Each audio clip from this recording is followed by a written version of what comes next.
От села Чандара до села Дурипш около 5 километров дороги. До полного завершения работ осталось совсем немного.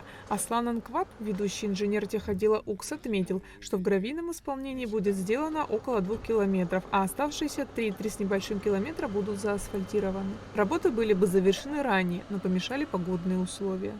Общая стоимость дороги вместе с асфальтом примерно около 78 миллионов. Порядка 78 миллионов.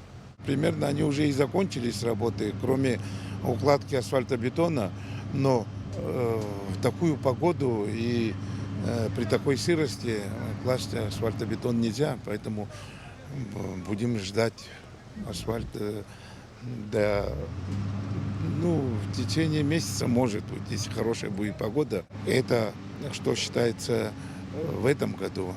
А последующие годы уже будет в план входить, естественно, остаток доасфальтировать.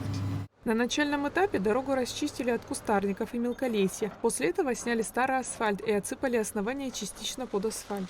Также в процессе работ было расчищено русло реки, кюветы, которые при необходимости прокапывали заново. Юрий Воробьев отметил, что дорога была заужена, и чтобы реализовать поставленную задачу, ее необходимо было расчистить. Кроме того, было отремонтировано 6 мостов через протекающую там реку Чпата.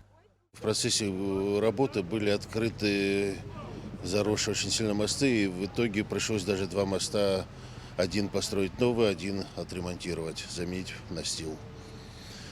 В процессе работы несколько раз государство приезжал, и в итоге, кроме дороги, также было произведено строительство 2 новых мостов и отремонтирован еще мост, и также начаты сегодня работы по 6-му мосту в селе Чандара.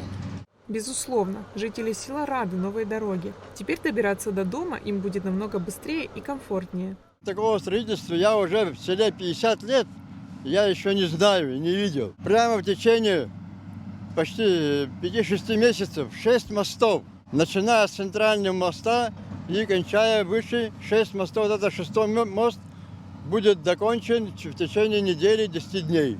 Особую благодарность от жителей села. Большое спасибо президенту нашему, молодому, Бадру Зурабовичу Гунба, депутату парламента от нашего округа Гулария Зауровича Алису. Ну и, конечно, глава администрации района Валерия Расимовича. Всем большое благодарность. Финансируются работы с государственного бюджета, а проводит их государственное предприятие «Абхазберегозащита». Айлида Аручнян, Адам Ирджения, Абхазское телевидение.